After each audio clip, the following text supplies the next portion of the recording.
नमस्कार प्यारे साथियों। महर्षि दयानंद सरस्वती यूनिवर्सिटी से जो पीएचडी एडमिशन प्रोसेस चल रही है और उनका साक्षात्कार 7 मई से प्रारंभ होना है, उस विषय को लेकर और बहुत सारे कमेंट आप लोगों के मेरे पास आ रहे थे। अलग अलग प्रकार के कमेंट आ रहे थे। तो मैंने सोचा सबको जो है पर्सनली जवाब न देकर यूट्यूब पे जवाब दे दिया जाए। वैसे तो मैंने पर्सनली लगभग जवाब दिए हैं, फिर भी बहुत सारे लोग ऐसे हैं जिनको मैं जवाब नहीं दे पाया। तो मैंने सोचा यूट्यूब पे आके मैं उन सारे प्रश्नों का जवाब दे देता हूँ जो कॉमन प्रश्न हैं। ठीक है, तो देखो, एक प्रश्न तो सबसे ज़्यादा मेरे पास ये आ रहा है कि सर हमारा लिस्ट में नाम नहीं है, क्या हमारा इंटरव्यू होगा या नहीं होगा। ठीक है, ये सबसे बड़ा प्रश्न है। दूसरा प्रश्न है कि सर हमारा हमारे सब्जेक्ट की इंटरव्यू डेट कब आएगी। जैसे हिस्ट्री वाले पूछ रहे हैं, ज्योग्राफी वाले पूछ रहे हैं, फिर पॉलिटिकल साइंस वाले पूछ रहे हैं। तीसरा प्रश्न ये है कि सर फेलोशिप कब मिलेगी, हम क्या कोर्स वर्क के साथ फेलोशिप शुरू हो जाएगी या बाद में शुरू होगी। तो इन 3-4 प्रकार के प्रश्न कॉमन प्रश्न हैं जो बहुत ज़्यादा पूछे जा रहे हैं। एक चौथा प्रश्न ये भी है कि क्या रिसर्च प्रपोजल लेके जाना है। रिसर्च प्रपोजल का यूनिवर्सिटी ने तो बताया ही नहीं, तो क्या हम लेकर जाएं या नहीं लेकर जाएं। तो ये 4-5 प्रश्न हैं जिनके ऊपर मैं आज बात करने वाला हूँ। उससे पहले मैं एक सूचना आपको देना चाहूँगा। यदि आप इंटरव्यू के महत्वपूर्ण टिप्स आपको चाहिए, किस प्रकार के प्रश्न आपसे पूछे जा सकते हैं, वो सारे प्रश्नों की मैंने एक पीडीएफ तैयार की है। 15 पेज के आसपास की वो पीडीएफ है जिसको मैंने मेरे एप्लीकेशन पे डाल रखी है। आप वहाँ जाकर उसको पीडीएफ को देख सकते हैं। मेरे एप्लीकेशन का जो नाम है वो चैनल के नाम से ही है, सफलता विजन्स के नाम से। आप प्ले स्टोर पे जाके उसको डाउनलोड कर सकते हैं और वहाँ से वो पीडीएफ प्राप्त कर सकते हैं। ध्यान रखना, पीडीएफ बड़ी ही महत्वपूर्ण है, सारे सब्जेक्टों की कॉमन है। बड़े ही शानदार प्रश्न मैंने वहाँ पे बनाए हैं। जवाब मैंने इसलिए नहीं दिए क्योंकि वो आपके सब्जेक्ट और आपके टॉपिक के अकॉर्डिंग ही आपको जवाब देने हैं। ठीक है, और इसके अलावा उसमें मैंने ड्रेस कोड के बारे में बताया है कि आपको ड्रेस कोड कैसी रखनी चाहिए, जूते आपके कैसे हों, हेयर स्टाइल कैसी हो, बेल्ट लगा के जाए तो कैसे, है ना, सारी चीज़ बताई है। इसके अलावा वहाँ पे एंट्री करनी है तो कैसे करनी है, बैठे रहना है, सवाल जवाब जो जब देते हैं हम उस समय बैठे कैसे रह सकते हैं, उसके लिए मैंने एक सिचुएशन बताई है। अंत में हमको खड़े होके कैसे आना है, वो सारी चीज़ें मैंने वहाँ पे बढ़िया तरीके से उसमें बताई हैं। तो आप उसको ज़रूर ले लें, तो आपको जो है किसी भी कंडीशन में नुकसान नहीं होगा, फ़ायदा ही फ़ायदा होगा। मात्र 11 रुपये का मैंने शुल्क रखा है क्योंकि एप्लीकेशन पे फ्री में वो नहीं होता। और दूसरी चीज़ ये भी है कि करीब 14-15 पेज मैंने टाइप भी करवाए तो उसका कुछ खर्चा भी होता है, तो इसलिए मैंने थोड़ा जो है 10-11 रुपये का शुल्क 11 रुपये का शुल्क रखा है। आप उसको ले सकते हैं। चलिए मैं आता हूँ सीधे टॉपिक पे। देखिए, सबसे पहले तो मैं उन लोगों को जवाब देना चाहूँगा कि जो लोग ये कह रहे हैं कि सर हमारा लिस्ट में नाम नहीं है, क्या हमारा इंटरव्यू होगा या नहीं होगा। देखिए, जिन विद्यार्थियों ने फॉर्म अप्लाई किया है और उनका लिस्ट में नाम आ गया है, उनको तो कोई दिक्कत है ही नहीं, उनका तो इंटरव्यू होगा ही होगा। प्लस अब वो लोग जिन्होंने फॉर्म अप्लाई किया है और उनका लिस्ट में नाम नहीं है, ऐसे लोग मेरे पास कमेंट कर रहे हैं कि सर हमारा साक्षात्कार होगा कि नहीं होगा। तो मैं आपको बता देता हूँ, आपने यदि फॉर्म अप्लाई किया है, पहली शर्त तो ये है ना कि फॉर्म अप्लाई करना आपको पड़ेगा और आपने फॉर्म अप्लाई किया होगा। ठीक है, अब यदि आपने फॉर्म अप्लाई किया है और लिस्ट में नाम नहीं है और आप दिसंबर 2024 और जून 2024 में नेट, जेआरएफ या पीएचडी क्वालिफाई, तीनों कैटेगरियों में से कोई भी एक कैटेगरी से यदि आप पास हुए हैं तो आपका इंटरव्यू होगा। ठीक है, फिर कह रहा हूं, यदि आपने फॉर्म अप्लाई किया है और आप जून 2024 या दिसंबर 2024 से नेट, जेआरएफ या पीएचडी क्वालिफाई हुए हैं और उसका रिजल्ट 26 फरवरी 2025 से पहले पहले आया है, तो आप इंटरव्यू में बैठेंगे, भले ही आपका प्रोविजनल लिस्ट में नाम हो या नहीं हो, कोई फर्क नहीं पड़ता। ठीक है, अब आप कहोगे सर जब हमारा लिस्ट में नाम नहीं है तो हम कैसे पहुंचे। तो आपको जिस दिन आपके सब्जेक्ट का साक्षात्कार होना है उस दिन सुबह 10 बजे से पहले पहले बृहस्पति भवन में पहुंच जाएं। अपने सारे डॉक्यूमेंट्स लेकर, ओरिजिनल भी लेके जाने हैं, फोटोकॉपी भी लेकर जानी है।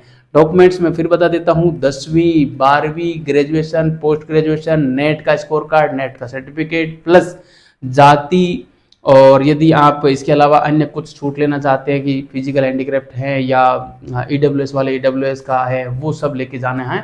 आधार कार्ड भी लेकर जाना है, प्लस साथ में आपने जो फॉर्म अप्लाई किया था उसका प्रिंट भी लेकर जाना है। ठीक है, तो ये प्रश्न तो मैंने आपका क्लियर कर दिया कि किसका साक्षात्कार होगा, किसका नहीं होगा। हाँ, एक चीज़ और बता दूं, जिन लोगों का नेट 2023 का है, 22 का है, 21 का है या उससे पहले का है, यानी कि 2024 से पहले का यदि किसी का नेट हो, JRF हो, तो उन लोगों को यहाँ पे साक्षात्कार के लिए नहीं बुलाया गया है और ऐसा कोई गाइडलाइन जारी नहीं की गई है कि आपको वो कंसिडर करेंगे। ठीक है, तो बिना तथ्य के या बिना यूनिवर्सिटी के गाइडलाइन के मैं आप लोगों से ऐसे नहीं कह सकता कि आप JRF वाले हैं तो आप जाइए, हो सकता है आपको ले लें, सीटें खाली जा रही हैं तो हो सकता है आपको ले लें, ऐसा बिल्कुल भी मैं तो नहीं कहूँगा। और चूंकि यूनिवर्सिटी ने गाइडलाइन जारी की है तो यूनिवर्सिटी अपनी गाइडलाइन के अनुसार ही चलेगी और मुझे नहीं लगता कि ऐसे किसी का वो साक्षात्कार करवाएंगे और किसी को शामिल करेंगे।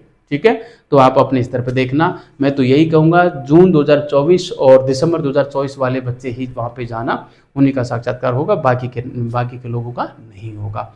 ठीक है, और बाकी के जो लोग हैं पहले से जो JRF क्वालिफाई हैं, उनको यदि PhD में एडमिशन लेना है या नेट क्वालिफाई हैं उनको PhD में एडमिशन लेना है तो फिर से आपको नेट की एग्ज़ाम एक बार देनी पड़ेगी। और चाहे आप PhD क्वालिफाई हो या नेट क्वालिफाई हो या JRF क्वालिफाई हो, तीनों कैटेगरी में से कोई सी भी एक कैटेगरी आपको पास करनी ही पड़ेगी। ठीक है, चलिए मैं दूसरे प्रश्न पे आता हूँ। दूसरा प्रश्न ये था कि सर हिस्ट्री वाले, पॉलिटी वाले ये मैसेज कर रहे थे कि सर हमारा साक्षात्कार कब होगा।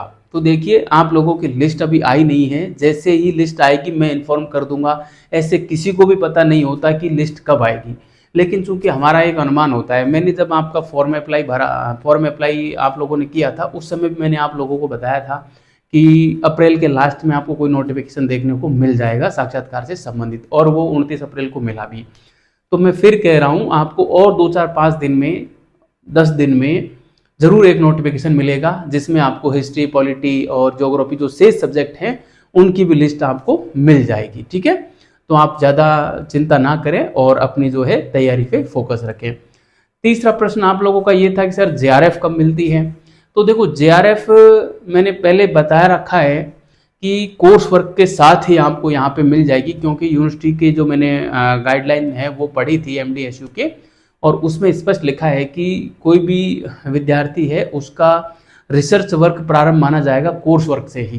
ठीक है, जैसे ही कोर्स वर्क में आप एडमिशन लेंगे, फीस जमा कराएंगे, उस दिन से ही आपका रिसर्च वर्क प्रारंभ माना जाएगा, और जिस दिन से रिसर्च वर्क प्रारंभ माना जाता है ना, उसी दिन से फेलोशिप मिलती है।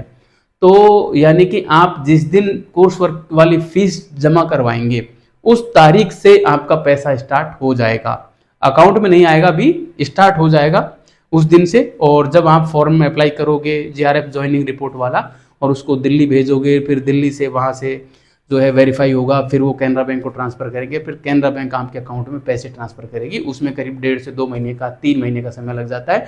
तो फिर वो 3 महीने की इकट्ठी फेलोशिप आपके अकाउंट में आ जाएगी, लेकिन काउंट होगी किस दिन से? उस दिन से जिस दिन आप कोर्स वर्क की फीस डिपॉजिट करोगे।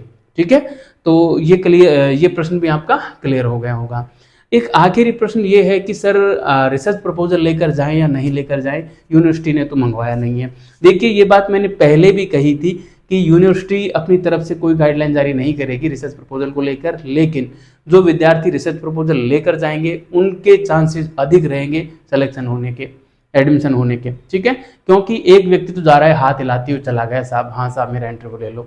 आप कोई तैयारी नहीं करके गए, आपको शोध के बारे में कोई नॉलेज ही नहीं है, क्या जवाब दोगे? वहाँ आपसे सीधा पूछेंगे आपका टॉपिक क्या है, क्या जवाब दोगे आप? सर मैंने तैयारी नहीं किया।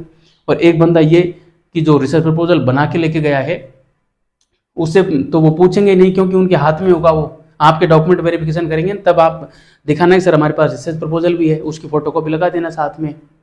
तो फिर आपसे पूछेंगे नहीं और सीधा वहीं से सवाल करेंगे कि यार ये बच्चा कितना अवेयर है, देखो ऑलरेडी इसने रिसर्च प्रपोजल बनाया हुआ है, जबकि यूनिवर्सिटी ने गाइडलाइन जारी नहीं की है ना। तो इसलिए मैं तो यही कहूँगा कि रिसर्च प्रपोजल बनाकर लेकर जाएं, आपको डबल फायदा होगा, डबल क्या और भी ज़्यादा फायदा होगा। ठीक है, तो ये एक छोटा सेशन था। मुझे लगता है आपके सारे सवालों का जवाब मैंने बढ़िया तरीके से आसान भाषा में दे दिया है।